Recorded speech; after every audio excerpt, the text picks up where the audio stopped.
Welcome back to Tornado Alley. Time to go racing once again from Kansas tonight, live on FTN, and it's going to be daytime conditions as the Highline Racing League returns again to the Kansas Speedway. Season 18 of the Westlake Royal Building Products Premier Series continues with a familiar location and a familiar premise. Cookie cutter racing for 120 laps here in Kansas City. Welcome back live on FTN. I'll be your host, David Kreutz, commentating and producing all of tonight's action. Heat racing we are not going to have tonight, but instead we'll have ourselves a longer main feature at about 180 miles in total length. Qualifying is currently on the move with 25 plus drivers currently registered and more still to come. Taking a look downstairs, Chad Winstead currently has the provisional pole position, having it now by only 2 1,000ths of a second. His advantage right now going to be minimal over all those in this field, and it looks like Roberto Ramirez able to take it over him by 2 1,000ths of a second. Dylan Poteet, Alan Cunman, Tyler Hampton round out the top 5 as it stands. Then you have Seb Miller, the 16th and last driver so far to take a time. Sebastian tonight going to be in a much different paint scheme. The Red Bull number 83 looks like a few different and newer looks for drivers throughout the field. 20 already have taken a time going back to Dalton Beer in the 38. Tyler Hampton right now going to finish up his run and finish up in 6th. 6th place right now, 69 1,000ths of a second back. It's going to be Roberto Ramirez currently up and ahead. Scott Wheeler now going to be bowing down to the inside of the circuit, down on the apron. You got Scott Zellner right now in 12th. Kendall Kerr is in 13th. And the number 21 for Lucas Oil. A different look tonight as we anticipate Halloween in about a month's time. It looks like already bringing the orange and black to the racing circuit. Kendall Kerr up high. And it looks like with 2 minutes remaining, he will be taking some extra laps.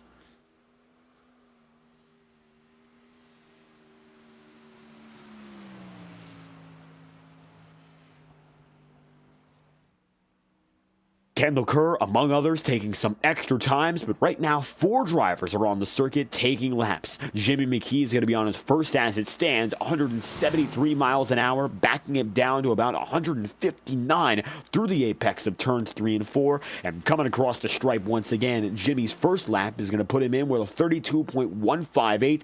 That lap time is good for 9th, and now maybe a chance to improve on the second and last of which.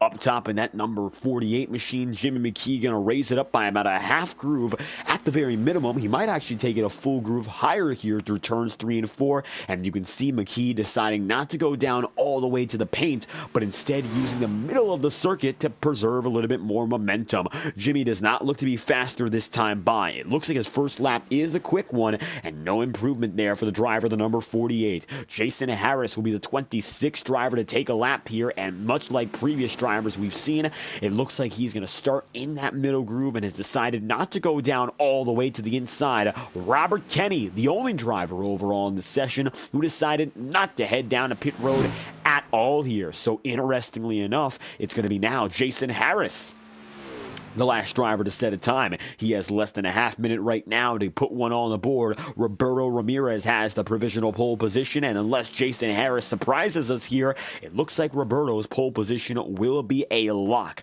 Coming across through turns 3 and 4 one last time. Harris quicker on this lap by about a half a second. And it looks like Jason will improve big. He's going to jump up now into the 20th spot. And Jason Harris, the final driver to take a time as Roberto Ramirez wins the pole position here in Kansas.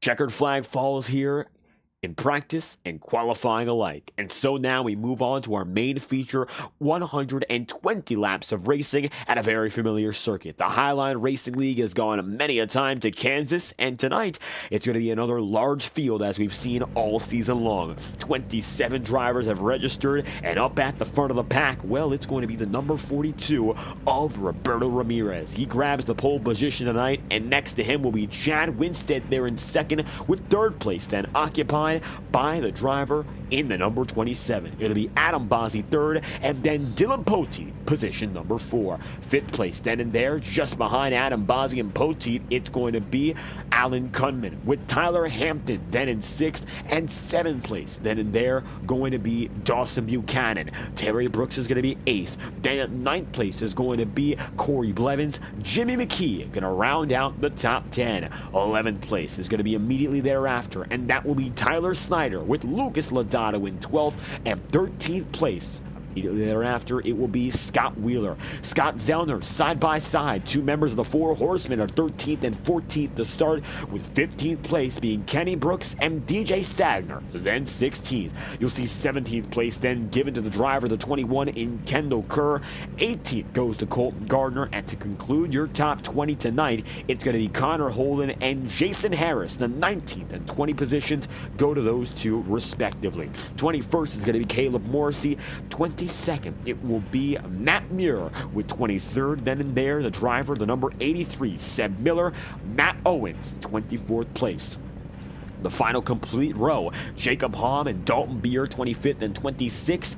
The 27th, the last driver on the starting grid tonight, it will be Robert Kenny. As the iRacing official pace car gets moving, it is a 27-driver field, and it's time to get rolling here in Kansas.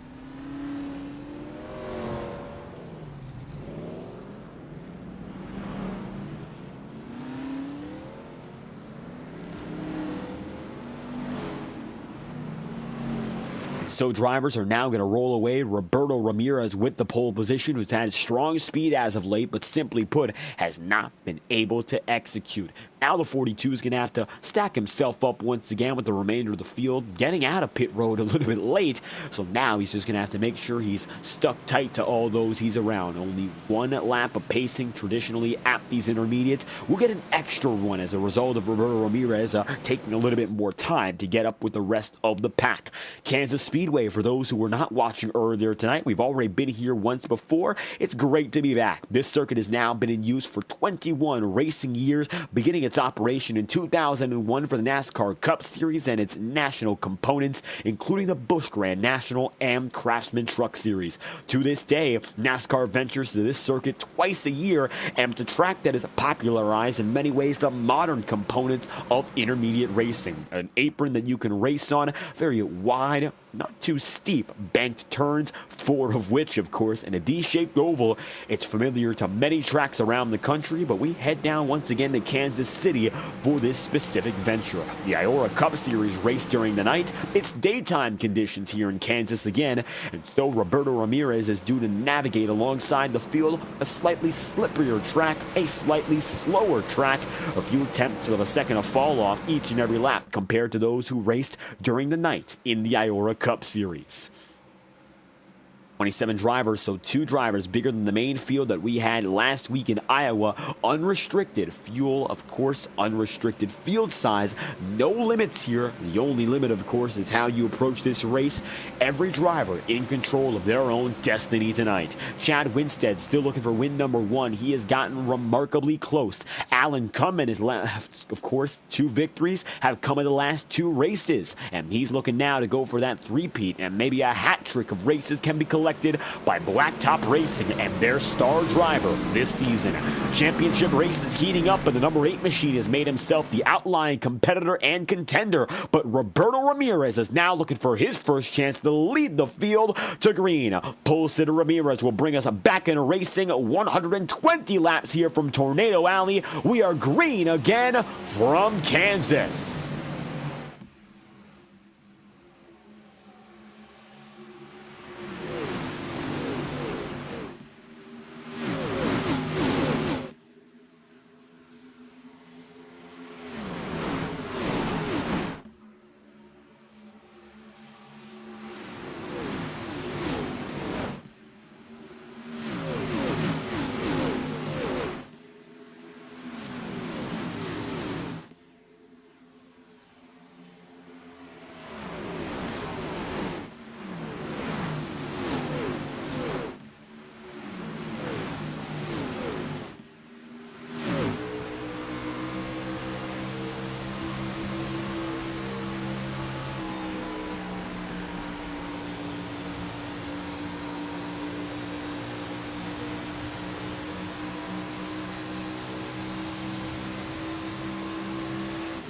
Ramirez going to lead those first 2 laps, and he's going to take them in stride. Adam Bozzi going to be second, Alan Cumming third, and Dawson Buchanan, the rookie, finds himself now inside of the podium. Side by side, Buchanan will be there with Alan Cumming, sweeping through these corners time and again. It looks like Alan Cumming, he's got himself now in a little bit of a double file circumstance.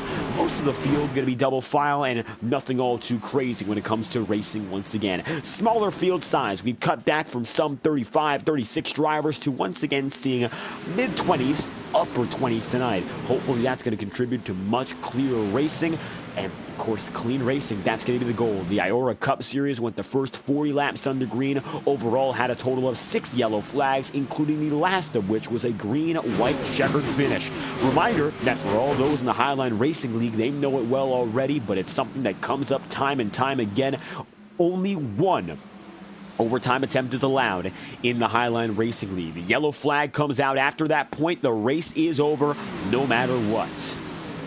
As it stands, the driver, the number 42 machine, Roberto Ramirez, leads. Alan Cumming in second. And right now, Cumming is red hot, looking for the race lead once again. He'll take it up high, and Ramirez doesn't quite have an opportunity here to really defend upon him. It looks like Cumming has his way again. And unlike the past 2 races, of course, he didn't start up and ahead or didn't get the opportunity to lead late. He is charging up there early. And Alan Cumming, of course, with the success he's had this month, Mr. September perhaps going for his 3rd consecutive win, he is leading once more.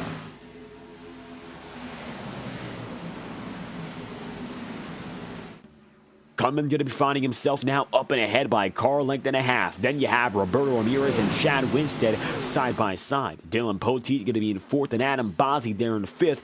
Adam, it looks like, of course, finding himself back up in front. Hasn't quite replicated the levels of success he's had at intermediates or longer circuits. But, of course, it's not a short track any longer. And if Adam wants to stick around as a top competitor, a good run tonight will be major. We actually saw on the podium just about a week ago, and now we're going to bring back, of course, that top 3 speed. Maybe going to hope to try to find it in a little bit of a cleaner race. We spoke to Adam last week, and he discussed that after Iowa, he's just hoping to see some cleaner racing in the forthcoming events. Right now, everyone holding themselves quite nicely, and Adam is up in a 6th. Dylan Poteet, you might see, he's got himself an SP Designs paint scheme, maybe hoping to hop on the bandwagon of sorts that has led Alan Cumming to multiple victories in a row. And Dylan Poteet, well, if you can't beat him, you join him. The SP Designs number 31 up to 2nd, and now making a move on Chad Winstead, perhaps to take a spot away rather quickly.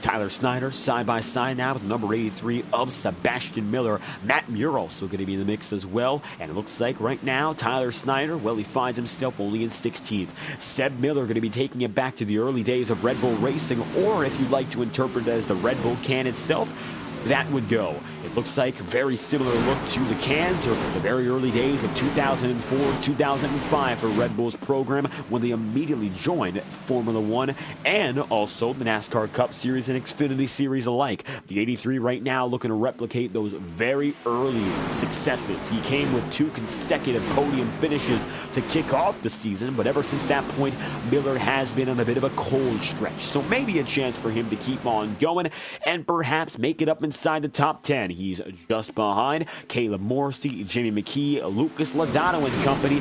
Dylan Body in the chat room rooting tonight for Team Trap House, and of course one of their leading drivers already up and ahead in the 3rd position. That's the 31 of Dylan Poteet. You've got Adam Bozzi rooting, of course, for the 27, Emma Ox. Trip Morgan coming in to support Chad Winstead, your new race leader. Cautions out 10 laps in. Back of the field, Dalton Beer involved, and so is Robert Kenny. Caution is out again. Take a look back now and figure out what happened, but a very early caution to bring us back under pacing. So as we take a look at the tail end of the field and go at half speed, you'll see what led to this incident. First and foremost, you can see Robert Kenny slid up the track and Dalton Beer had nowhere to go. Kenny up in the air, and it looks like Robert, falling out of control, starts the incident. Dalton Beer's race is over. You can see the motor is blowing, and I think Robert Kenny's race is as well. Both immediately head down a pit road. Caution is out again. So, Chad Winstead finding himself the race leader, Dawson Buchanan second, Dylan Poteet third. Notably, Alan Cummins has fallen back down to as far as 6th place, so it looks like all of a sudden that number 8 machine, after such a quick rise, has fallen right back to just about the place he started.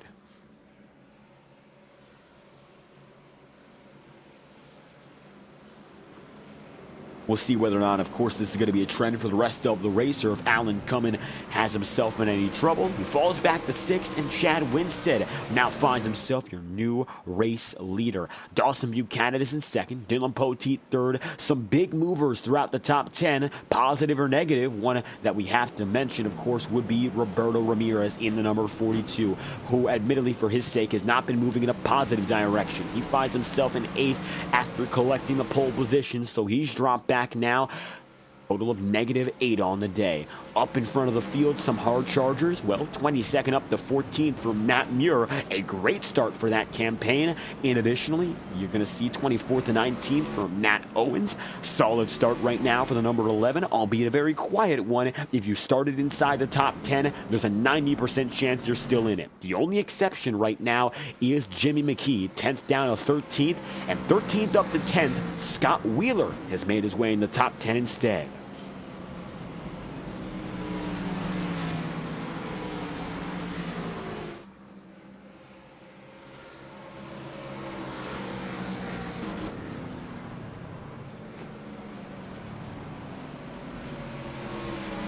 Coming back to it, 1 lap to green this time by for a first chance to go by the start-finish line. Let's see if the choose rule is in effect for tonight. Chad Winstead going to make a decision here, and it looks like the decision is as clear as it comes.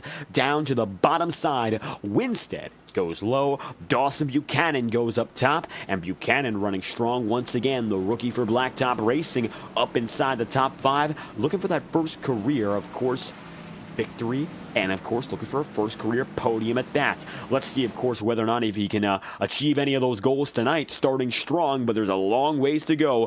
13 laps in out of 120. We'll go green once again this time by for your first restart of the day. Pit strategy going to be relatively effective for the back half of the field. Everything else is negligible. Only 5 or 6 drivers went down to pit road. Seb Miller, Connor Holden, DJ Stagner, Colton Gardner, and Caleb Morrissey. Those are the drivers who took it down and in, all of which going to get a splash of fuel, and it looks like none of which decided to go for tire.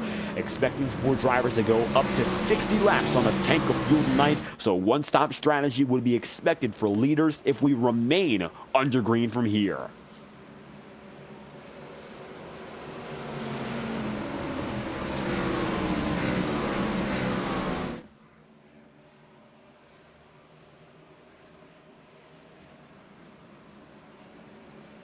Green flag gonna fly. Caleb Morrissey just caught up to the field, and maybe a few others still to come. Green flag's out for Chad Winstead. He's got himself up and ahead. Dawson Buchanan coming with, but the number 1 jumps out to a great initial start.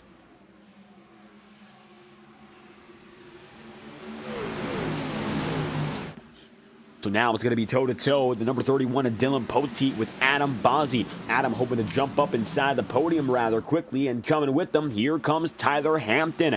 Tyler has not yet been able to get to victory lane so far this season. While he was not the winner in Iowa, he was especially strong in the second half of that race, able to come away with a top 5 finish. This is something that Tyler Hampton, of course, has become very accustomed to doing, starting outside of the top 10 and then having to work his way back up. Had a stronger qualifying run today than most often. He gives himself many a time the opportunity to sort of make his way up there, even if he doesn't start from the front of the pack. So tonight, Tyler Hampton, he's given himself a little bit of a break. He finds himself in 5th right now, and if we ride on board, you'll see exactly how he's going to get ahead of Dylan Poteet and how he's setting up his racing line.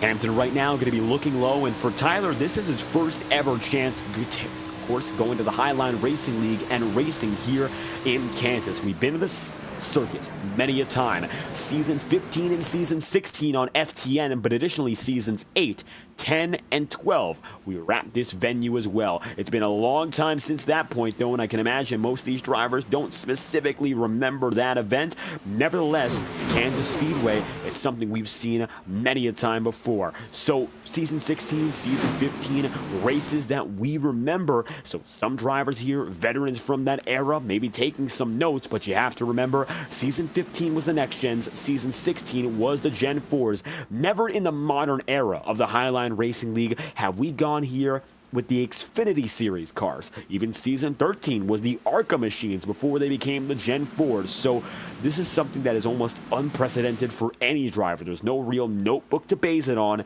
and unless you race in another league, for some drivers like DJ Stagner, there is a notebook, albeit maybe very minimal, very vague. Stagner right now not doing the best of jobs getting up through the front of the field. Albeit, yes, we are only 18 laps in out of 120.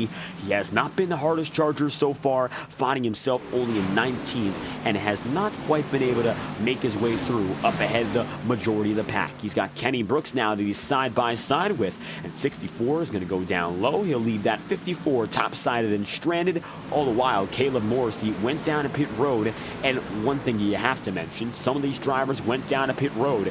DJ Stagner decided to go through, as did Caleb Morrissey, both of which have done a pretty good job in that context of making it back up. So keep in mind the context of these runs, because for DJ Stagner, yes, he's only in 18th, but he decided to go down a pit road and is hedging his bet on a long green flag run, which I would say is to be expected at a track like Kansas, especially with this field, but you really cannot expect to see so many of these green flag runs with the chaos that we've seen for the majority of the season. Dylan Poteet finds himself second, Winstead finds himself leading, and then you got a flock of 5 right now, very close to one another. Alan Cummins has dropped back again into 9th, so he's not really in the winning picture. This right now is the battle for 3rd, led by Dawson Buchanan.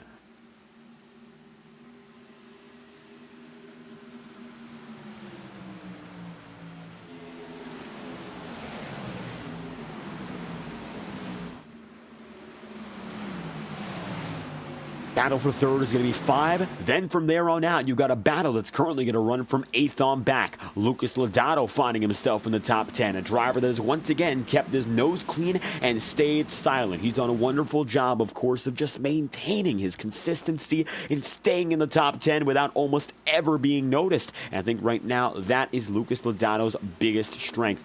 Alan Cummins going to be passed by the number 8 machine. And then from there, you're going to have Corey Blevins and Scott Wheeler, all of which coming through. Corey finding himself once again with some early top 10 pace. The first halves of these races that we've consistently, Corey Blevins, he has been shining. However, the second half, not quite. Still looking for what will be his second career victory. First one coming all the way back in Season 15. There's a lot of time for him maybe to get it this season or the next. And as it stands, the driver of the number 24, Blevins, holding it toe-to-toe with a 2-time champion, Scott Wheeler.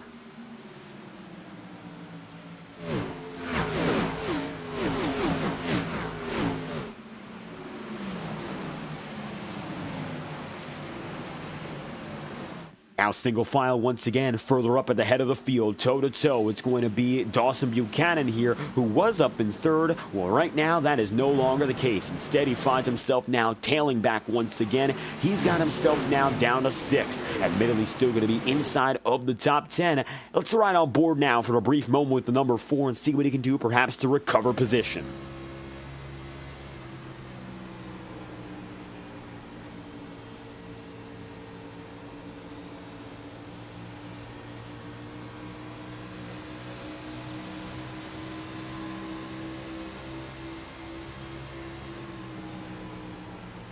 Terry Brooks going to be going up high, and that's going to be another pass made by the number 23. Buchanan now falling down in the 7th, and perhaps a similar issue that was faced by Alan Cummins is something that Dawson Buchanan now is going to experience.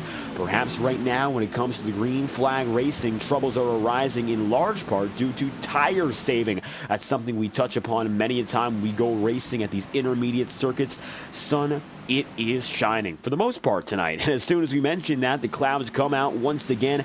Tires are going to matter, of course, more so in the day than they do at night. And right now, as the shadows are being cast on the circuit, let's talk about the weather. Track temperature at 105 degrees Fahrenheit, relatively mild overall. It's been a very solid day with respect to the weather. I don't think it's going to mean all too much in the long term unless these drivers really end up racing aggressive. And right now, Chad Winstead, he's gotten a few laps under caution in this first stint. I don't think the equipment's going to overwhelm him. I don't think it's going to overwhelm these leaders, the top 10 of which are now shifting again. Here comes Caleb Morrissey. Then from there, the number 8 machine of Alan Cummin is side by side. And I think Caleb now has the advantage in taking ninth.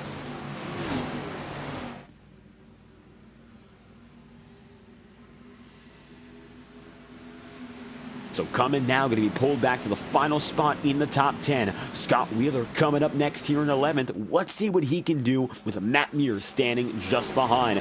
Cummin has just dropped down the order slowly but surely. His pace, lap over lap, in all honesty, it hasn't done any significant downturn. It hasn't been anything completely off the wall when it comes to losing time, but it seems right now every other driver that's gotten within Alan Cummin's clutches has been able to draw him back. Additionally, the number 8 machine, of course, is fading back from his teammates. Dawson Buchanan, yes, has dropped a few positions, but he's still here in 7th. And as for the rest of Blacktop Racing, 14th and 15th, Jimmy McKee and Kendall Kerr, you'd have to look a little bit further back to find Brad Kress. You'd have to look beyond the registration tonight. Brad Kress is not with us racing. So Blacktop 4 to 5 drivers that we see typically. And so right now, none of which are going to be really alongside each other, except, of course, Kerr and McKee. Roberto Ramirez has dropped back now to 17th, and your pole sitter has fallen back the absolute most. 87 to Tyler Snyder, finding himself on the bottom here to number 42. Let's see what Roberto can do here maybe to get away. Although it looks like right now he is still in the negatives. Roberto Ramirez, middle-sided, and it's going to be the 87 all the way down low. Tyler Snyder couldn't quite hang on there. DJ Stagner still hanging tough in 19th. Maybe biding his time as we are now a quarter of the way into this race, expecting it to be a 60-lap split. So pit road's going to get occupied once again at about lap number 60, and we're 30 laps in now, so we're halfway through. Chad Winstead's tire fall off. It's been about a second overall, 1.2 seconds that time by. His best lap is a 32.15. His last lap, a 33.3. 5.9. Tyler Hampton, similar fall off, but maybe he's going to make some gains. As it stands, he's gotten within 3/100ths of a second closer over the last 4 laps. Negligible differences, but I think now he's in the tow, and you can see this time through a bigger difference. It was 0.28 seconds last time by. Now it's going to be down to a total across the stripe of 0.19. So you can see there, Tyler Hampton, big gains and almost cutting that deficit in half. I think Tyler Hampton now going to be here to stay, and maybe a chance for him to take that race lead from the driver of the number 1. Chad Winstead holds the lead. Adam Bozzi going to be in 3rd, still behind. Caleb Morrissey is inside the top 5. It seems like he's been in the top 5 more and more ever since that race where we saw him toe-to-toe for the race victory in Chicagoland. Alan Cummin, he eventually won that race, but Morrissey all of a sudden has come back into his own, and it looks like he lit the fire again to become a race-winning contender. Keep in mind, Caleb did not take tire. He went down to pit road for 5 seconds. He only possibly could have gone in for fuel. So this is all natural pace, and at that, he does not have a tire advantage. Just interesting to see that Caleb Morrissey all of a sudden has become rapid once again. Maybe a chance for him to hone in on those top 3 drivers and go out there and fight for the race win. It's a shock, but it looks like these cookie-cutter tracks have suited the number 6's driving style. Reminder, Chicagoland, it's classified as a unique track, but it is 1.5 miles in length and very similar characteristics to that of Kansas. So maybe Caleb Morrissey looking for some racing redemption, but he still has more than a second to travel. As right now, Tyler Hampton is your new race leader. He got the pass, and so he's got the lead. Chad Winstead bobbles up high.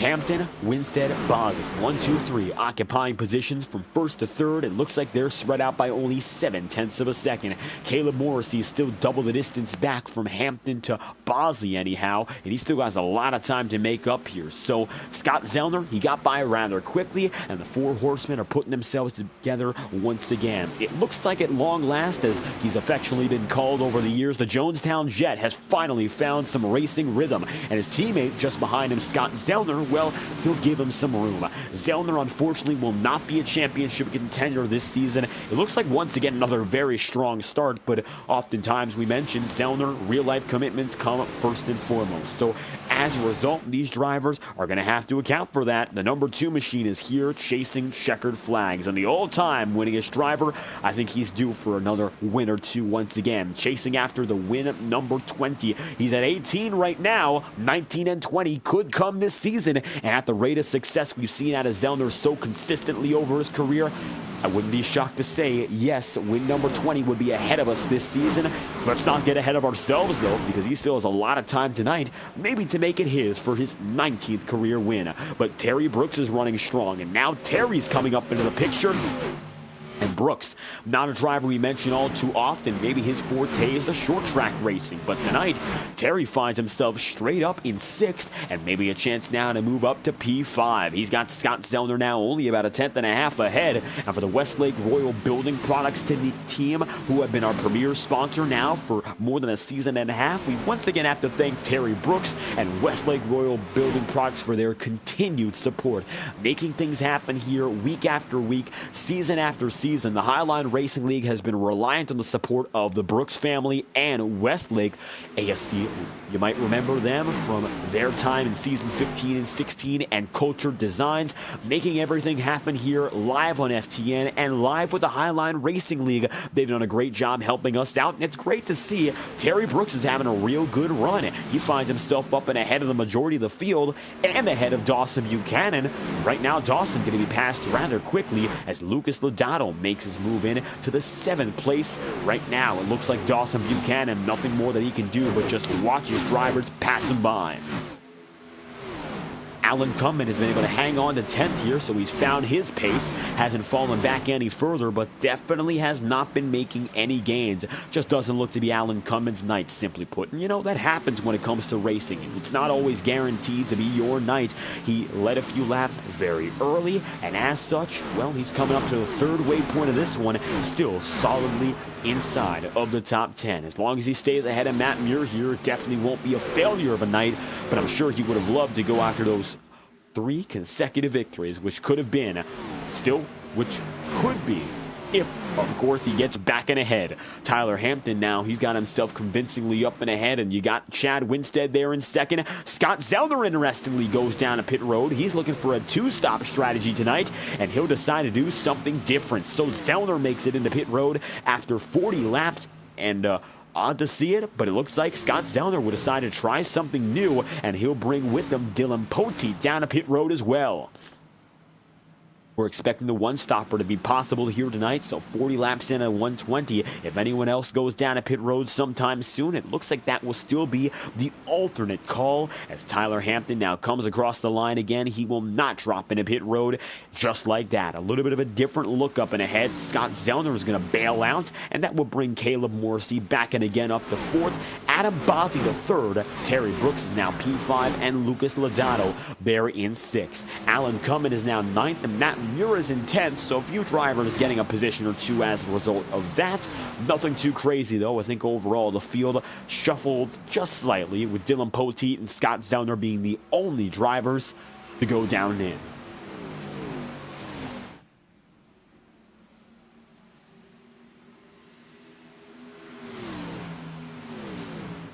So, leaders, Tyler Hampton, Chad Winstead. We ride on board right now with Winstead and take a lap with the number 1. Let's see what he's doing with the driver telemetry here so we can figure out not only the handwork, but the numbers that go behind his flying laps.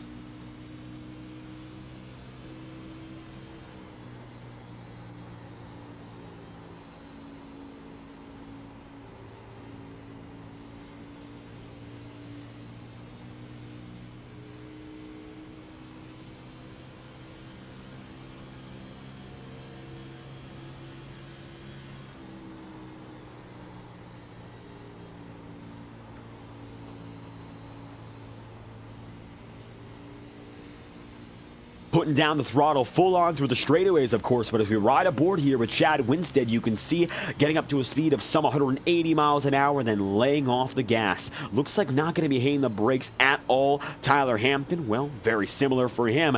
Drivers are deciding to let off rather than really slamming on it here. Very gentle with the brakes tonight. You do not want to induce any additional heat when it comes to your tires. And 44 laps in out of 120 as it stands. It looks like Tyler Hampton right now, he finds himself still gaining ever so slightly. Gap between he and Chad Winstead now is going to be half a second. Caleb Morrissey just got ahead of Adam Bozzi. That is the move for third. Caleb now finds himself P3. 1.7 seconds back, still a constant number. However, Caleb Morrissey is still moving, and Adam Bozzi going to be slipping behind as Morrissey once again enters the podium. A few drivers went down to pit road, however, not many. Dylan Poteet, Corey Blevins, Scott Zellner, and Jason Harris are the only drivers that have decided to do this alternative strategy and go down and in. 40 laps out of 120, now up to 45. Most drivers are still going to hang on, waiting for the big 60 and a split. Caleb Morrissey going to be third, Adam Bozzi fourth, Lucas Lodato now up to P5. And this is a consequence directly from drivers such as Poteet and, of course, Scott Zellner going down and in. Now Lucas Lodato finds himself even further up. Maybe a chance to enter the podium by the time we hit lap number 60. He'll have to first and foremost get by Adam Bozzi. And now this battle begins. The gap between these two has been simmering down as of late. And all of a sudden, it looks like Lucas Lodato has himself now a perfect opportunity to catch and pass the number 27. Let's see what happens here as he gets within the confines of going for the pass. He'll go low. Adam Bozzi remains in the middle. Up and in front, it's going to be Caleb Morrissey still working that high side. He's gotten away from this battle, and now it's going to be all in the domain of Bozzi defending and Lucas Lodato finding himself working low. Here to the inside comes Lucas Lodato, and he's going to make his way right by. Easy as it comes. He'll be clear of the number 27, but almost get up in the wall, and that he does. Banging against the American Ethanol back straightaway. Lodato lucky not to come away with any major damage. That could have been significantly worse. Luckily for Lodato's sake, he keeps it together, keeps it straight, and uses the high side effectively to still come away with the pass. Kendall Kerr now coming up on Matt Muir, taking a look off the back end of number 70. You'll see how he negotiates through this scenario.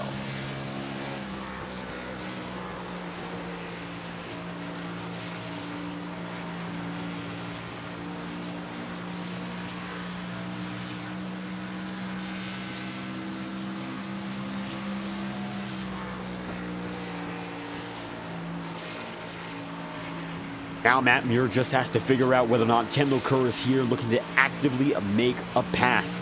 As it stands, of course, Kendall Kerr has found himself comfortably around the bubble of the top 10 all race long. But right now, if he really wants to make his way in, well, he's got double the opportunity. Scott Wheeler now going to fade back, and as he goes up on the high side, it'll be the 21 of Kendall Kerr dropping it down low. Here comes also Dylan Poteet, who's a lap machine as it stands. Interestingly enough, for Dylan Poteet doesn't find himself around anyone else. He might be the driver actually leading the cause and trying to get himself unlapped before, of course, the full 60-lap cycle has concluded. Tyler Hampton leading 49 laps in and now up to lap 50. Lap 60 is supposed to, of course, be the point where everyone comes in at halfway, but expect some fluctuations between the next 2 or 3 laps or so. It's going to come down to some drivers trying to go for the undercut, some of which will decide to go a little bit longer. There's a perfect opportunity, of course, to try something different while not deviating fully from the strategy at hand. It does not look like tonight the 2-stop strategy will be the winning strategy. Instead, a 1-stopper looks to be preferential. I think all drivers who are up in front right now, they got to fully understand that if they want to go out there and fight for the win. Side by side, now Kendall Kerr is looking for that second pass, and this will be the move for 9th place. Matt Muir is going to give some room, and it looks like now Kendall Kerr is going to take it. Kerr gets up now into P9, the highest spot he's been in all throughout this run. Roberto Ramirez back up to 11th, continuing his recovery. He finds himself now up at the head of the pack, of course, for those outside the top 10. He was there as low as, well, let's talk about how low he was. Let's not, of course, discuss positions by range. Let's talk about the numbers. Absolutely as low as 16th and currently finding himself in 11th, still trying to make his way up into the first position. Well, he's got a long way to go. Pole sitter who kicked this race off up in front, but he dropped back rapidly. Maybe he's got some pace to get up inside the top 10 and stick it there, but the top 5, well, it's very far out right now as he enters turn 3, of course, and 4. Adam Bossi now makes it by the start-finish line with a deficit of about 3.5 seconds to get back up there.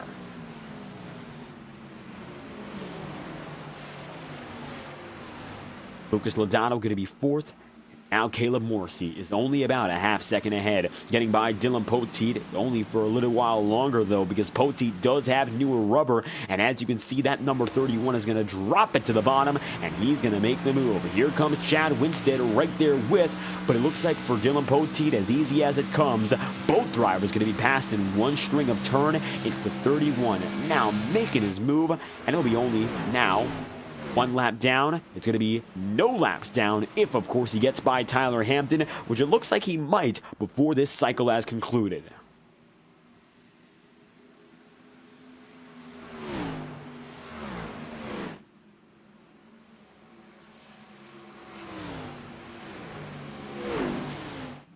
Tyler Hampton right now coming to lap number 55 of 120. Caleb Morrissey in second, Chad Winstead in third, and it looks like right now, yeah, Caleb Morrissey getting up to P2, and just a moment ago, he was there in third. Morrissey is going through quick as it comes. I mean, he went down to pit road, but he did not go down for new rubber. It just looks like he's coming into his own tonight and finding himself in P2 again. He gets by Winstead, and now Lucas Lodato might be up next to make a move on Chad Winstead. Winstead might now be in jeopardy of holding on.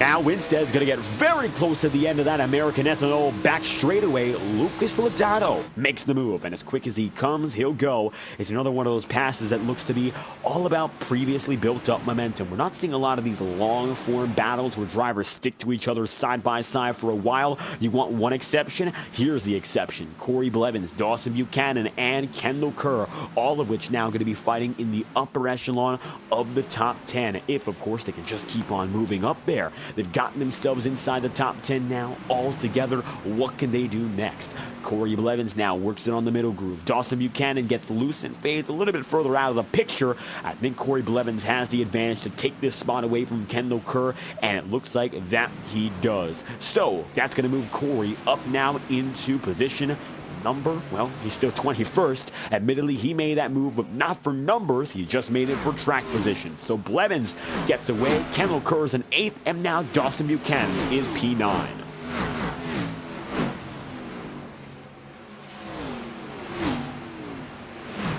58 in and a 120. Now we're coming to lap number 59. Here comes Chad Winstead, and it looks like he's coming up on Kenny Brooks. Let's see what Lucas Lodato can, of course, do here. He's up in third. Can he stay there on this pit cycle?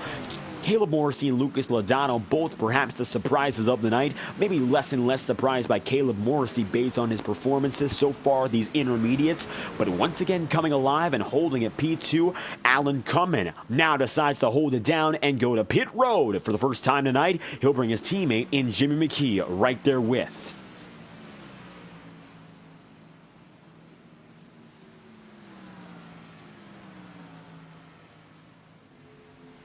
So, pit road, going to see two blacktop racing drivers coming in. 59 laps in, out of 120. Coming to a flat 60, it's the halfway point, and this is when we expect pit road to get as busy as ever. Strategy revolves around this one point, and now more drivers come in than ever before. Chad Winstead, Adam Bossi, Matt Muir, Dawson Buchanan, all four of which decide to come in together, and now we're starting to see slowly but surely those packs of drivers making their way in. Tyler Hampton is going to find himself race leading. Here he has himself even still deciding to come down to pit road here and now. Smack in the middle, Tyler Hampton relinquishes the race lead. That will give Caleb Morrissey the spot up in front, and now pit cycle is fully on the way.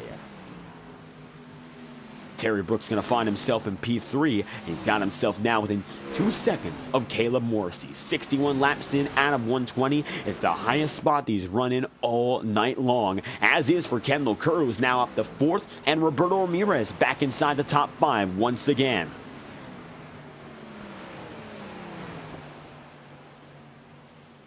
So Ramirez assigned to drop down in. Subsequently, he'll get back up inside the top 5, but only for a flashing moment. Kendall Kerr, Roberto Ramirez coming up together. The number 7 machine of Lucas Lodato making himself known, and he comes down from the 2nd spot. Caleb Morrissey now going to be your race leader. 62 laps in at a 120. It is going to be 59 laps remaining. Morrissey advantageous. He's got it there, maybe trying to go for that long-term run, the overcut, shall we say, to get better tires later in the race. Caleb's going to hang on a few more laps here with 59 laps to go. A majority of the field has come down and in now. You can see there's Jacob Hom, Tyler Snyder, then Lucas Lodato. This leaves us with our final 5 that have decided not to go in, led by Caleb Morrissey.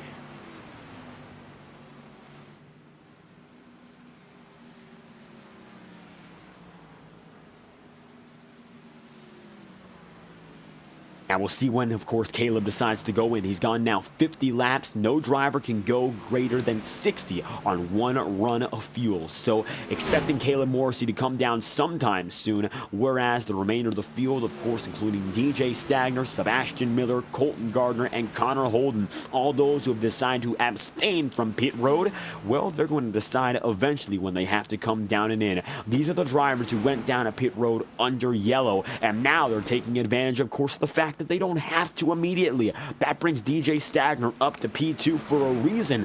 And you'll see here, Caleb Morrissey working it up on the top side, still trying to drill through, putting the power down, and he's coming up on Corey Blevins. Let's see if Corey Blevins gets past here or if Corey runs away as we ride on board.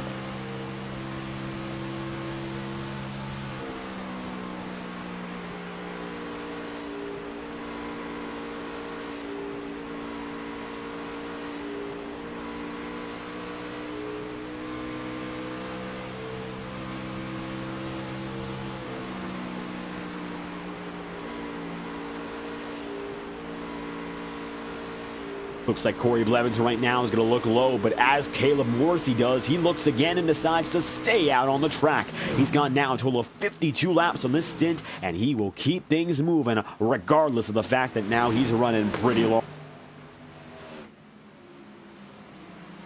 Your net race leader, as it stands, would be Dylan Poteet, who finds himself up and ahead right now in 6th place overall. Then you got Corey Blevins, Scott Zellner, Chad Winstead, and Alan Kunman. It looks like Kunman, of all the drivers on new tire, would be the overall leader. And now Connor Holden's going to put himself in the category of those who has new Goodyear Eagles. So Connor's going to end up bowing out. That's going to bring us even still a very tiny group of drivers who have decided not to come in. 4 of which, as a matter of fact. 54 laps to go. As it stands, it's going to be Caleb Morrissey leading. Then you got DJ Stagner 2nd, Seb Miller in 3rd. 4th place is going to be Colton Gardner, Dylan Poteet 5th. 6th is Corey Blevins, Scott Zellner 7th. 8th place, Chad Winstead. 9th, Alan Kunman. And 10th, Scott Wheeler. Now, with that being said, we're going to take a brief step back and thank our associates and partners at iRacing Motorsport Simulations for providing the simulator content you see on your screen each and every night live on FTN. The pioneer of online sim racing, iRacing.com, has provided realistic online motorsport for 16 plus years now. Visit iRacing.com for information on how to sign up, and you can join the fun live on FTN as well. We'll be right back after the following message with 53 laps to go. You're watching the Highline Racing League at the Kansas Speedway. We'll be right back after this. Racing isn't easy, but experiencing it is. iRacing puts you in the driver's seat with the industry's leading sim racing game. Drive on laser scan replicas of the greatest racing circuits from around the world. go head-to-head against other drivers chosen by skill-based matchmaking to ensure competitive racing at every level. Compete across all your favorite series. In officially licensed cars, engineered to deliver the most accurate driving experience possible.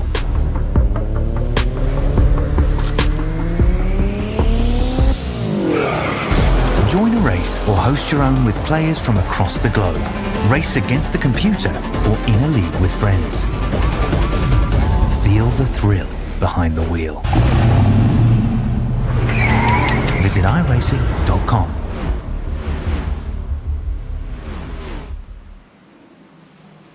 Caleb Morrissey still holds himself out in the head now. Coming to 50 laps to go. He will not be denied. He's going to try to go for the flat 60. And of course, that's the goal that every driver's tried to go for. Caleb having a little bit more time until he reaches it. 50 laps remaining now for Caleb Morrissey and company. He's still your race leader. And Alan Cumming right now leading all those on new rubber. Well, that's going to change as Chad Winstead now goes side by side. This is the net battle for the race lead, mind you. So the more these two battles of course occur, the more you're going to see a shift in the landscape when Morrissey and all those finally decide to come down and in. All of a sudden it looks like DJ Stagner and Colton Gardner are both coming together. That's still going to leave Caleb Morrissey now with no choice. He'll come down to pit road and Sebastian Miller would be the net race leader if he decides to stay out one more lap. Seb Miller here. What's the call for the 83? Yes, Miller will remain on track.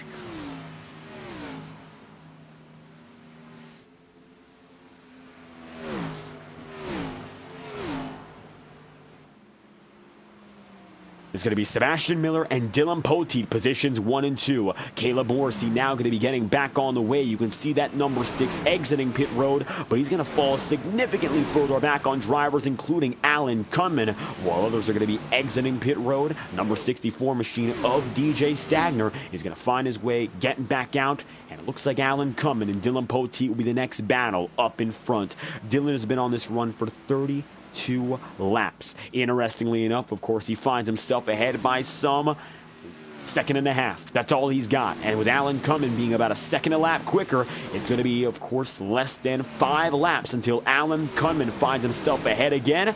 This is looking familiar. All of a sudden, Cumming race leading after a strategic call. It might be his 3rd consecutive win in a row, and if not that, it's another strong performance for the number 8, who might be looking for his 2nd career championship.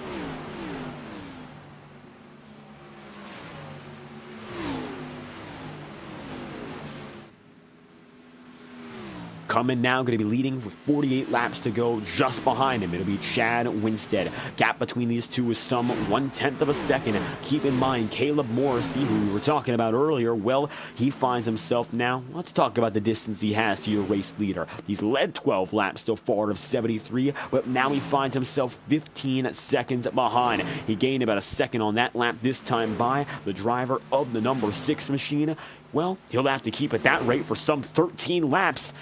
And he does have significantly younger rubber. So let's not say that's impossible, but it's not going to be easy. And he'll have to maintain consistency over the course of the entire rest of the race to even have a fighting chance. 75 laps in out of 120 right now, so they won't be thinking about Caleb Morrissey.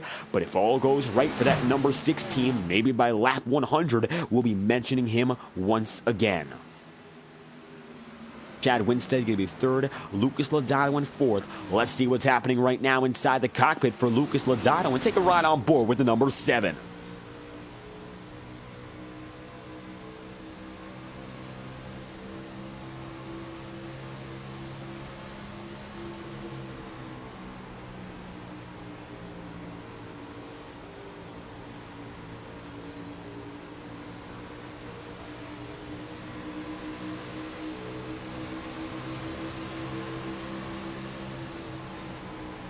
Side by side now, Sebastian Miller also in the mix, and this is when leaders and lappers begin to come together again. But Miller's going to be significantly quicker though, and now he's going to make his way around in that number 8 machine. And talking about overwhelming speed, that number 83 coming through like a jet and giving him wings. The Red Bull 83, well, not necessarily competing for the win tonight, but you know who is? Lucas Lodato. You see him side by side now with Alan Kunman, and Lucas is going to take the race lead, powering up on the higher side, following the 83 of Sebastian Miller. New race leader, Lucas Lodato, for the first time tonight. All of a sudden, Lodato's got the pace to hold down the forts. Talk about an impressive run so far for Lucas Lodato that's been under the radar. He slowly but surely put himself into the perfect position to make the move. Now the question becomes, can he stay there, or is it still going to be an up and down game? Lodato's run has been 16 laps on this tire compared to 19 for Kunman and 18 for Winstead. So all of a sudden we're in a position where, of course, it's a minor advantage. That it is, simply put. Caleb Morrissey, by the way, has gained 5 seconds since the last time we spoke of him in the last 4 laps. So, yes, now Lucas Lodato has the edge over the rest of the field, and he has that track position. Can he maintain it? Still don't know if that's a certainty here. That remains to be seen. Now the number 23 of Terry Brooks getting in there with Scott Wheeler.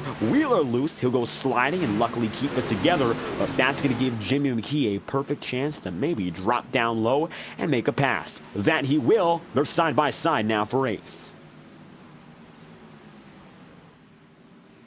Quick move there for the number 48, Jimmy McKee. Now he's got his way through. That's going to put him up now into 8th. For McKee, he's going to be one of those drivers for Blacktop Racing who has experienced consistent success before. Not a champion so far, but if you talk about season 15, he was toe-to-toe with Scott Wheeler for almost the entire campaign. Alan Cummins surging at the end to win that championship overall. Blacktop Racing now going to have 2 of its drivers in the top 10, and all 4 of which who are competing today, they're in the top 15. Maybe a chance right now for the number 64 of DJ Stagner to make a move through, and look at how quickly DJ Stagner now with newer rubber makes quick work of Alan Kunman.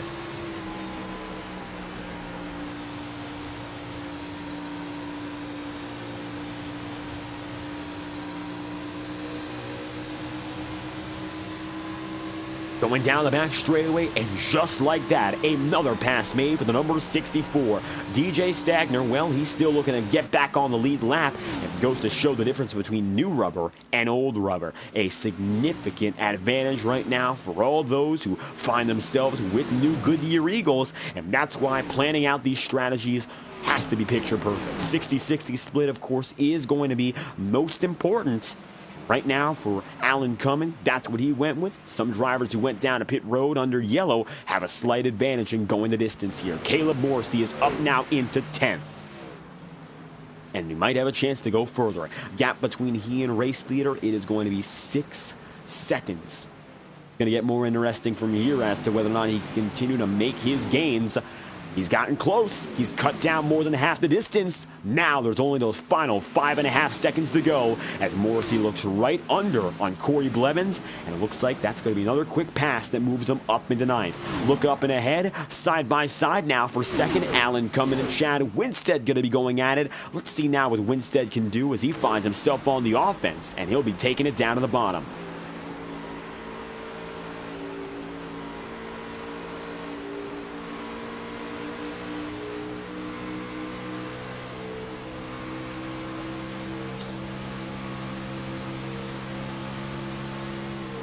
Toe-to-toe now. Alan Cummins going to be riding 2 grooves atop. Chad Winstead finding himself all the way down to the basement floor. 37 laps remaining for the 2 of these drivers, and admittedly, Chad Winstead tonight, I think the expectation has to be a podium. Alan Cummins has made major jumps tonight to get here. Lucas Lodato definitely has made major jumps to get up here as well.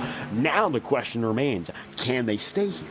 I think we asked that about 10 laps ago, but Now, you see drivers like Caleb Morrissey still gaining, and Caleb is gaining big. He's up in a 7th here, and you can see him on the left side of your screen, that blue number 6 climbing up the pylon, and by the time he gets back up to us here, I think it will be about lap 100, if, of course, he continues to gain at that same rate. Further back, you'll see a continued battle with guys like Terry Brooks and Adam Bozzi. Bozzi now going to be there with the number 6 of Morrissey himself, and it looks like no choice right now for Adam running down low. Caleb going to have to do the work right up top.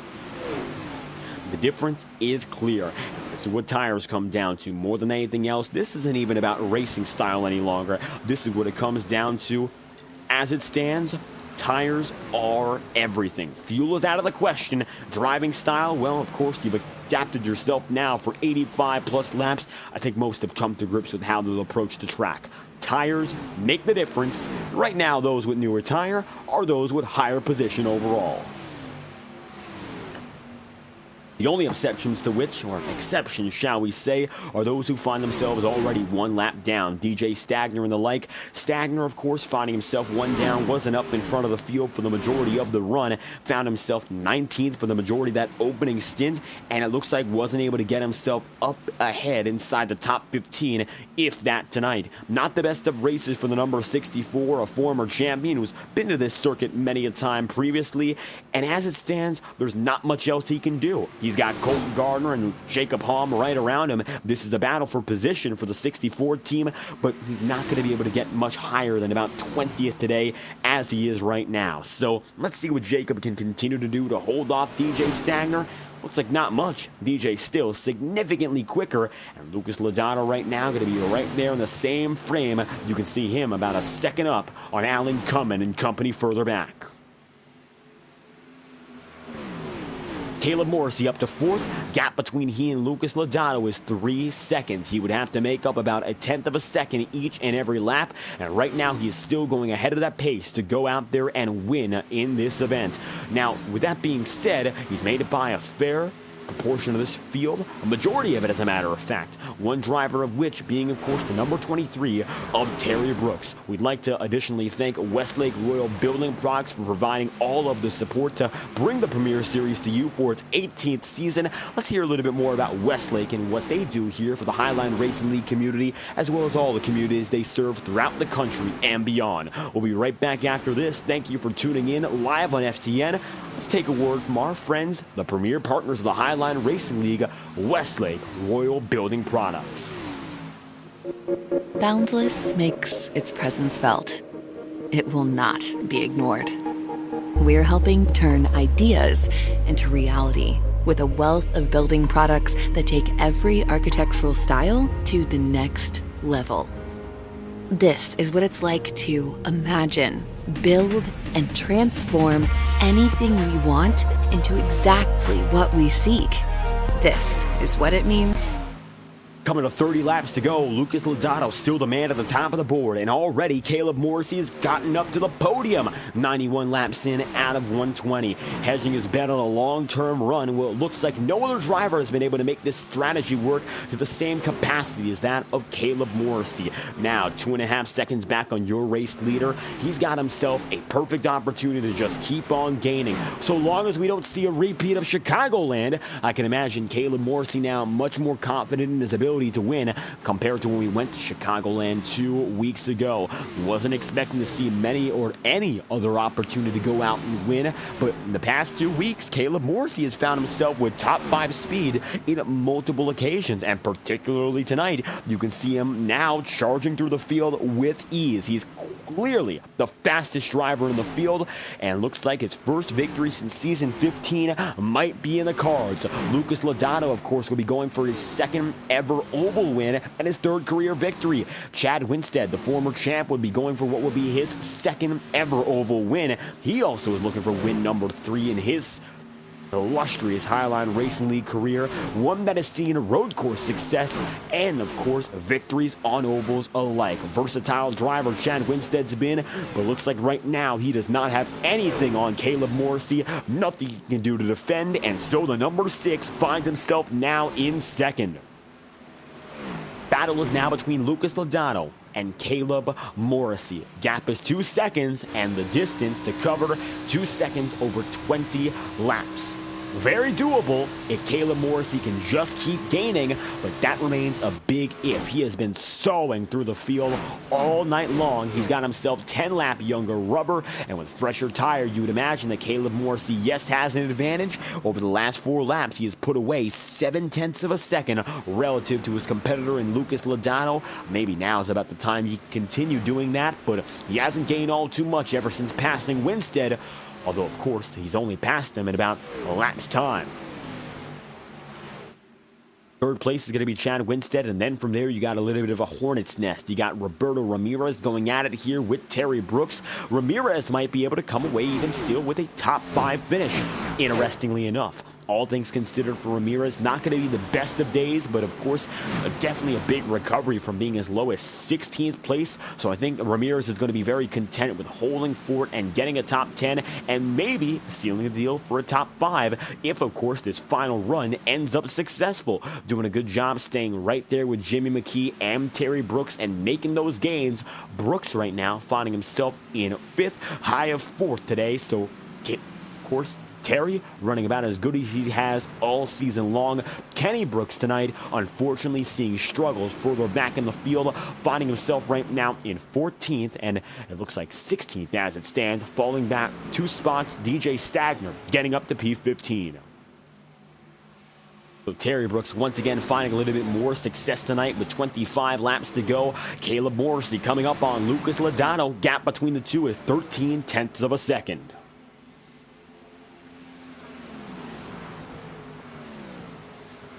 Adam Bosney, Chad Winstead slowly but surely fading away, and now Caleb Morrissey is the only driver now who has that opportunity of beating Lucas Logano. It'll be toe-to-toe between the top 2 to finish off the night, and if Lucas Logano, of course, has himself this track position, the only thing he can do, but besides, of course, letting Caleb Morrissey win this one straight up, would be to defend. I think defense is going to become the primary task now for the 7 team if there's anything left. 24 laps to go, coming down to only 23 laps left. And next time by, we're going to crank it up with our friends at TrackCams22.com, providing the highest quality cameras on the market. TrackCams22.com. TrackCams for Gormans is the place to go. The best broadcasters use the best cameras, and there's only one supplier above the rest. Visit TrackCams22.com or Facebook.com/TrackCams for additional information, and we'll return after we experience the sights and sounds full on live on FTN with the best cameras in the business. 22 laps to go. Let's crank it up in Kansas.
Caleb Morrissey still has 3/4 of a second to make up, but as of recent, it looks like the gap between Lodato and Caleb Morrissey has mellowed out. The number 7 holds the advantage, and as it stands, it looks like it's going to be Caleb Morrissey, maybe with a little bit more work to do. He finds himself now coming up with Dylan Poteet, and Poteet jumps right up high in front of that number 6, not going to be helping out Morrissey in the slightest.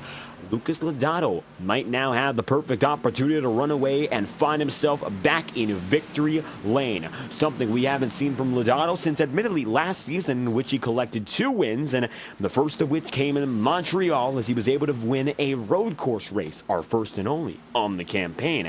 Now, it looks like Lucas is going to break away and get a victory before we go to the twists and turns if he can just hang on.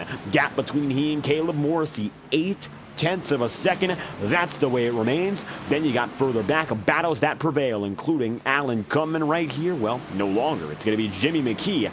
Cumman has been able to hold himself out as a lead lap driver, but he had to fight for it. Right now, Alan is in 13th, so he's very far back on the leaders. Instead, the leading teammate for Blacktop Racing is going to be Jimmy McKee, then Kendall Curran 8th, and Dawson Buchanan in 9th. Right now, Cumman, although he has led many a lap today, he doesn't find himself really in the position to go out there and maybe fight for the victory. As it stands, though, Caleb Morrissey has gotten somewhat closer. Now it's going to be 0.6 of a second. Lucas Lodato just ahead, and although it looked like Lodato was very briefly gaining, it looks like still Caleb Morrissey is slowly but surely running down that number 7. Emphasis on slowly, because it is no longer the huge second lap pace that Caleb was putting up before. He still may be quicker, but it is definitely a minor difference, if that now. I mean, it looks like he actually lost 6/100ths of a second over the course of the last lap. So really, nothing definite when it comes to gaining or losing any longer. It looks like it's all going to come down to the hands of the number 7. If Lucas Lodato can maybe just keep himself together here up and ahead, well, that's all it'll be. 12 laps to go this time by, coming down to the final dozen here. And it looks like Lucas has got himself still ahead of Dylan Poteet, albeit Dylan is quicker. Let's see what decision he decides to make here. Does he take it high or does he go low? Right now, he decides to tuck in and decides to shoot up to the top side, and he'll keep it just away from Lucas Lodato.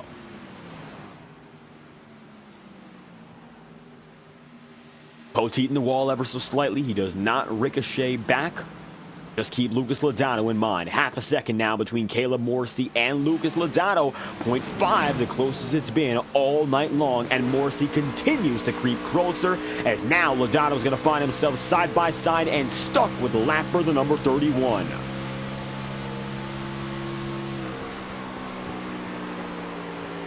And this is exactly what Caleb Morrissey wanted to see. You can see that gap is now going to head down to even the 3s when it comes to 0.1 of a second.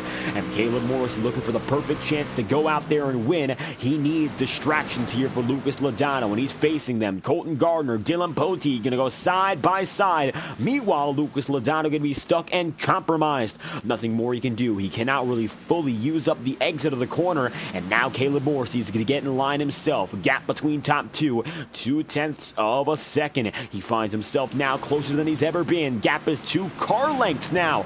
Caleb Morrissey, he's just got to keep on hanging on if he wants any chance. Lucas Lodato, very loose, gonna jitter once, twice. Caleb now right there, and the back end of the Lucas Lodato 7 machine will show you the pressure is on. Lucas, I think he's gonna keep, of course, exactly where he is. I don't see him making any major mistake, but with 9 laps to go, time is of the essence, and it looks like Caleb Morrissey is as close as he's been all throughout this race. One small mistake from Lodato might make this Morrissey's race to win.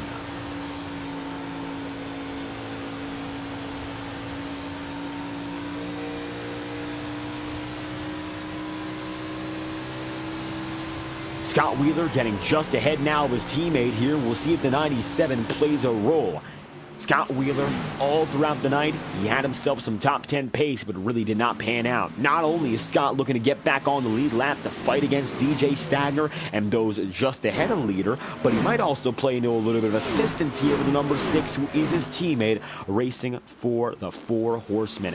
Tucking down low, looks like Dylan Poteet going to be significantly loose out of turns 1 and 2, and now the 97 is up and ahead with Lucas Lodato. Will he jet away, or will he make it a little bit trickier for Lucas? Well, it looks like the answer might not be cleared first. Let's see what happens here through turns 3 and 4 as the number 7 of Lucas Lodato, well, he now finds himself once again sandwiched behind lappers and leaders. Caleb Morrissey coming up 4/10 of a second to gain, and Corey Blevins also there too. Corey Blevins now getting in the mix. Here's the 24, the 31, the 97. Lodato is surrounded. Is this to his benefit or to his detriment?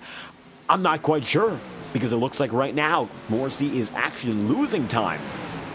But Lodato finds himself stacked up again. Here comes Corey Blevins making a move, and he's going to have to back off once more. The 7 of Lodato has to bide his time here, but I don't think that Scott Wheeler is going to infiltrate this battle any further. And so now, can Lodato try to hang on against Morrissey without passing these two?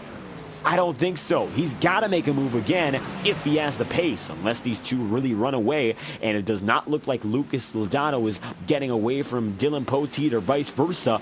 He's going to have to tackle at least one of these lap machines, or he's going to have Caleb Morrissey tackle them for him. 5 laps to go, and we come across the stripe this time by.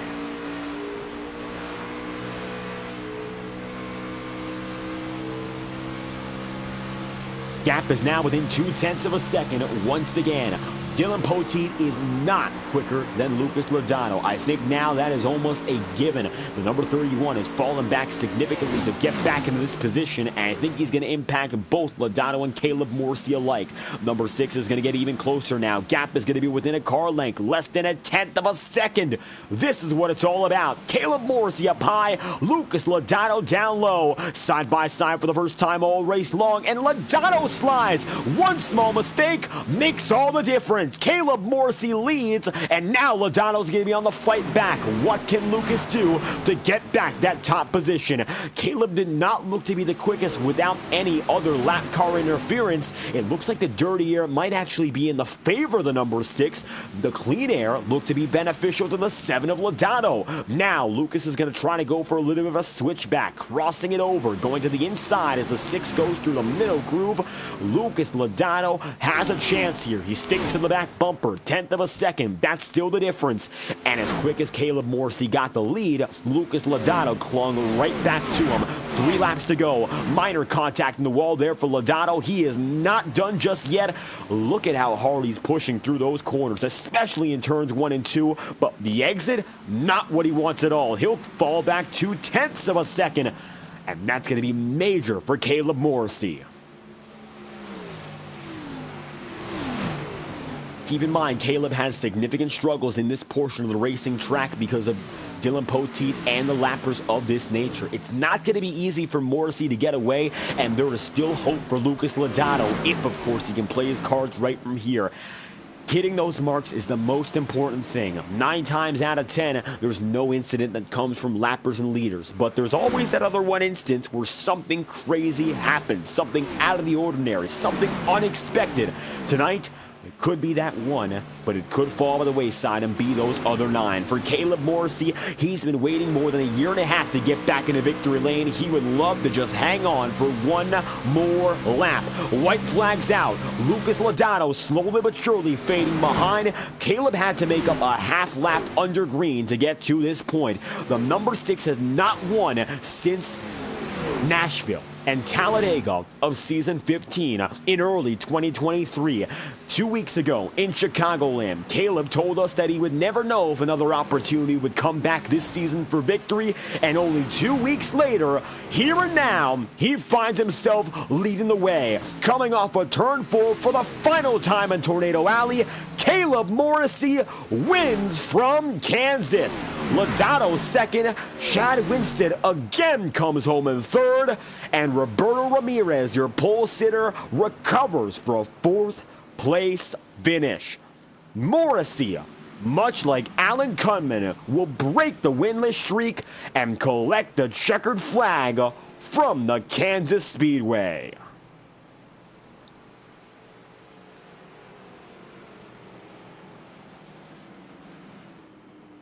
Morrissey wins from Lucas Lodato in second and Chad Winstead then in third. Roberto Ramirez finishes in fourth with Jimmy McKee fifth, Kendall Kerr sixth and seventh, and Matt Muir with Adam Bozzi eighth, Alan Gummin ninth, and Dawson Buchanan position number 10. It'll be Tyler Hampton 11th and Sebastian Miller 12th with Scott Zellner 13th and Scott Wheeler P14. Then 15th place Corey Blevins, DJ Stagner 16th, Tyler Snyder 17th, 18th for Dylan Poteet, 19th Terry Brooks, Colton Gardner, 20th. Then you have 21st in Connor Holden, 22nd Jacob Hom, 23rd Kenny Brooks, and 24th in Jason Harris. P25 Matt Owens, Dalton Beer 26th, Robert Kenny 27th, and last as Caleb Morrissey burns down the house and celebrates a major victory here in Kansas.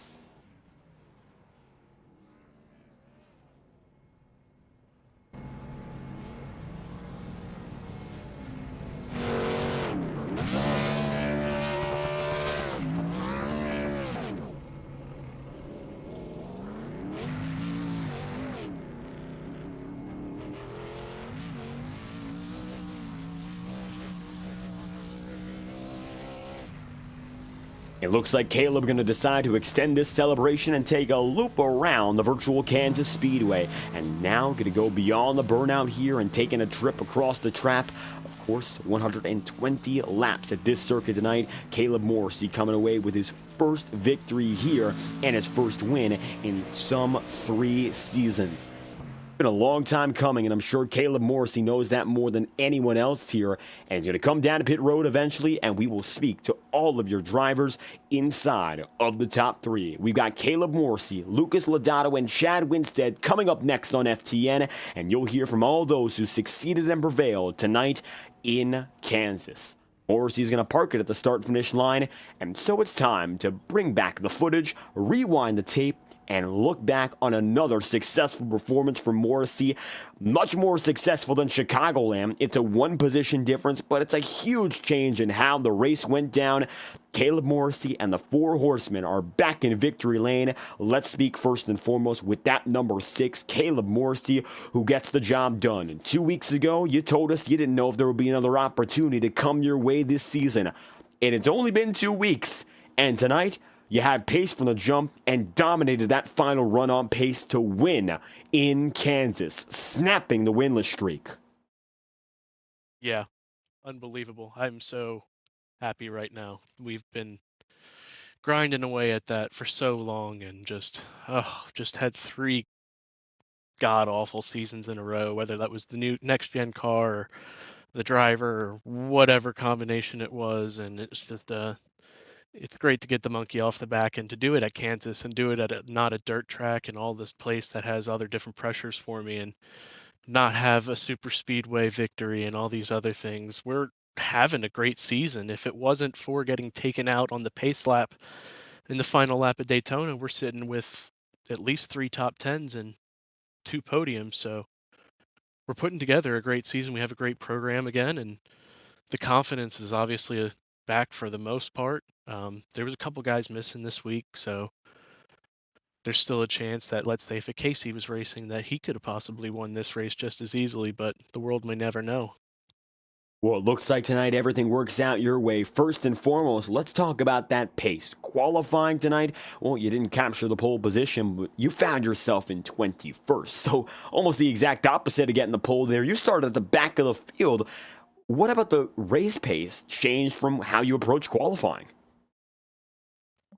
I just, for whatever reason, qualifying has just been this mental barrier for me my whole life, and it's just, qualifying just really doesn't work out too well for me. I don't know if I just put too much pressure on myself or I just get bored not being able to chase another car, but yeah, the race kind of turned on its head for me right away. We got that caution at lap 10.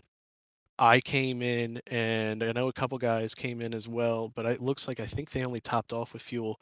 I took 4 tires. I was very aware that I was probably a little harsh on the tires at first to start the race, and I was running the top already pretty early. Um, so I wanted to see what kind of tire wear we had. Went all the way down to like 92 on the right rear. So put 4 new bad boys on there, and that kind of changed the game from there because I had a good feeling that we were probably going to go green the rest of the way, seeing as the field was kind of going to spread out and everybody understood the assignment when it comes to a loose setup. So it forced a lot of us to drive the car, and I was able to take advantage of that extra tire wear and then tack on the extra fuel mileage because I came in and I pit right before we went one to go and set the field there and set the grid for the restart. So I was packed full of fuel, ready to go as far as I possibly could. We got that done in the first stint. I wasn't really worried about getting kicked all the way back to 15th. I felt our pace was strong in 2 different lanes, whether it was the entering middle, going down to the bottom, or going all the way to the top. I was pretty comfortable doing whatever I had to do, finding speed wherever I had to find speed. But most of the margin that I was able to cut down on everybody came from the bottom. So just being able to wrap the bottom that last little part, whereas everybody else was kind of drifting to the top and kind of losing their back end. I was able to take advantage of that and take advantage of their air. Everybody ran super clean, super respectful. I don't think anybody should really come out of here with too many of sore feelings. Hopefully we put on a show. I know I had fun coming all the way from 21st and somehow pulling this victory off. And a great victory, of course, to put it back for not only yourself, but the team and 4 horsemen. We've seen Scott Zellner successful already. We've seen you now with multiple podiums. Up next on the schedule randomizer, well, we don't quite know exactly where we're going next, but after another trip to these cookie-cutter sort of races, well, we've got ourselves a road course up next. How are you feeling about the twists and turns coming back into the forte? I'm not super confident in my road work, but the older I get, the more I enjoy road racing and the more easier it is for me. It all depends on where we're going here.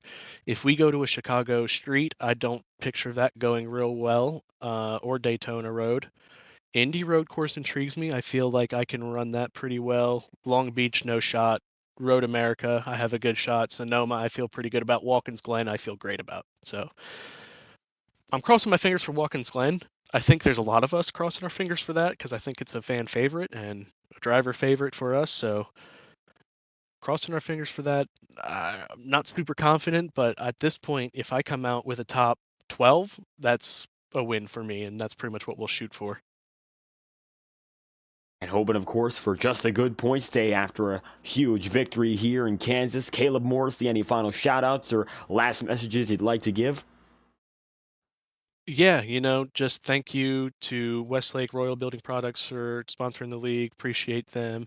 Appreciate you in the booth and everything and that your team does. The admins, everybody that runs the league, Kendall, Adam, the whole gang, Alan. They put on an incredible league. This is incredibly competitive. These drivers are no joke. You have my teammates, the Scots, that are champions and are awesome race car drivers. And then you have the Alan Kunmans, you have the Casey Heschels, you have XYZ. The list goes on. I mean, there's so many great talents in here and people that really know what they're doing. So you got to take every race win for what it is, and because you never know when it's going to come again. I mean, I struggled for 3 seasons long, so glad to have that off our back. Appreciate all the support from my teammates and appreciate every one of my friends for watching in and commenting. I appreciate my family for watching in, supporting. Appreciate my wife for letting me do this on a weekly basis. And it feels really great to have this kind of momentum going. So hopefully it continues. We'll see you next week. And looking to keep the momentum going. Another podium and 2 in the last 3 weeks and a first victory this season. Caleb Morrissey, thank you for your time. Morrissey on the move. Up next, it's going to be the number 7 of Lucas Lodato, almost getting a chance to break out just a week before the road courses, and a very strong run, a silent start that ended up turning into a big race for you. P2 on the day, your best finish this season. Lucas, can you walk us through this one? Yeah, I mean, obviously I'm happy with the result. I can't be upset. Obviously I feel like it got away from me there at the end, but I mean, Caleb did a really good job. He made an awesome call on the strategy, pitting with that early caution. I didn't think that we were going to go green to the end, and I didn't want to lose a set of tires if there was just a wreck fest. So I think he was the only one that made that strategy call, and track position was too good, and I couldn't really let it go. So it was a good call from him, and really good racing. Got really fair. We didn't touch each other. Just traffic came into play. Everybody on better tires, come up, catch me, and then they can't get away from me, and I'm just stuck behind them. And it's hard when I got that going on. It got to a point where it was about 25 laps left, and I'm like, well, I'm screwed. And then it got to about 15 laps left, and I'm like, okay, I don't think I'm screwed. And then it got to the point where all the guys on tires came by, and I was like, all right, I'm screwed again, because I pancaked the fence off 1 lap, and that was it. He was on my outside, and it was over. He had 10 lap better tires than me, so good. I mean, all in all, good result though. I'm happy to bring the points away from this. These are the types of tracks that I feel like I should be doing good at. So it's good to see that I can still get a good result. And you mentioned the tires were the difference maker in tonight's race, of course. Pit road becoming, well, a one and done when it came down to that green flag strategy. And for you in particular, it was truly a one and done. How was it for you, of course, managing the tires over the course of this race? We saw very few yellow flags. Yeah, only the one yellow. That really was the difference between being able to make it that extra distance or not. It came at the right time. Honestly, it came at the right time for me to be able to make it, and for Caleb to be able to take that pit stop and win the race. It was helpful. I don't think I would have made it to the end if we didn't get it. Unless if I would have started saving a bit heavier after around that time in the first stint. But it played into my favor here. I was able to make the tires last. The right rear was getting pretty burn off. I think by the time that I'd stopped on my first stop, it was like 25%, and second stop was 22% right at the finish there. But yeah, I mean, it's fun to drive these cars off the right rear instead of being plowing the entire time. It's a lot better experience in my opinion. So it was a fun night.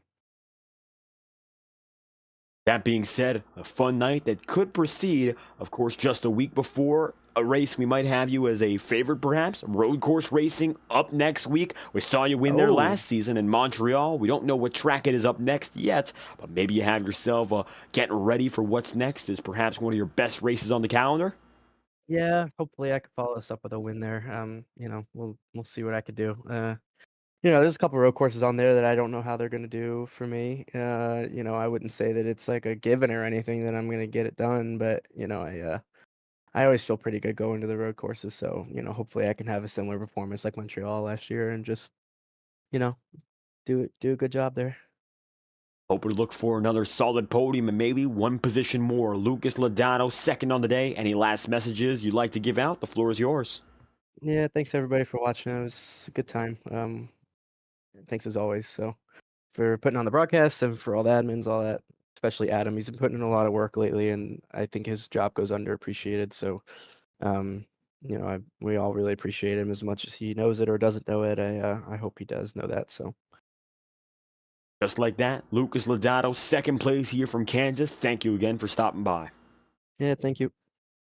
And just like that, of course, we're going to move on to your third place finisher, Chad Winstead, coming away with another podium run tonight. It was another one where it looks like at the very tail end, you found yourself away from the lead battle and cruised into P2. Although the numbers don't say you cruised, it got close at the end. You still hung on for third place. Yeah, that whole last 40 laps of that race, I was clutching in, doing everything I could to save fuel. I think I crossed the line with like 0.1 left in the tank, so wish I could have saved a little bit better on that first half of the run and first half of the race, and maybe had something to hold off Lucas and Caleb. But yeah, the first half of that race felt great. Then the caution came out after 10 laps or whatever, and that ended up playing a big role in the outcome. But congrats to Caleb. Heck for a call by him, and it was fun racing.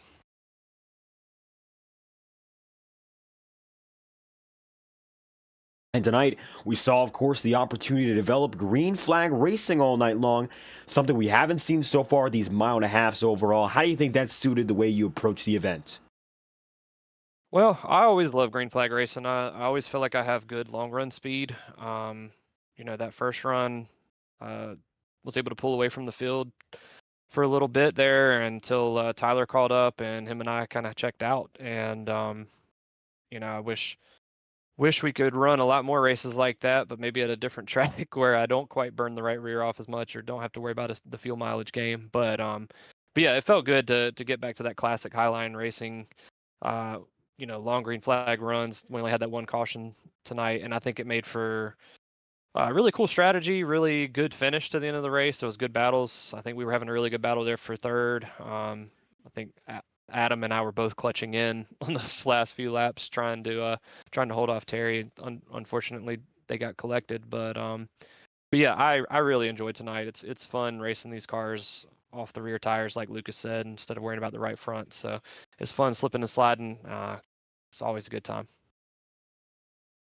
And given that chance, of course, to extend these runs all throughout the race, almost 120 laps ran under green. Now, oval racing tonight, that's not going to be the case up next week. We've seen you win before at road course races. Maybe a chance to bring back those winning ways? I hope so, because I think this is like 3 podiums in a row again, and would love to get over the hump and get back into victory lane. I can't think it's probably going to depend on what road course we go to. I'm definitely stronger at some, and there's a couple on that list that I've actually never ran, especially in an Xfinity car. So without knowing what track we're going to, without any practice time, it's a dice roll. We'll see what happens, but I'm looking forward to it. I love road courses. And looking to see the twists and turns up next week. Chad Winstead, podium after podium, racking up top threes. Another one here from Tornado Alley. If you have any final comments you'd like to give, we'd love to hear it. Yeah, I want to give a special shout out to the Blood, Sweat, and Beers Fantasy Football League. They tuned in tonight, and glad we were able to put on a good show for them. And, 2-time champ in that league, reigning champion, so I'm hoping to make that a third, just like tonight's finish. And shout out to the Red Rider, Andy Dalton, for bringing the Panthers back to relevancy. And, shout out to my other friends and family out there watching, and my wife.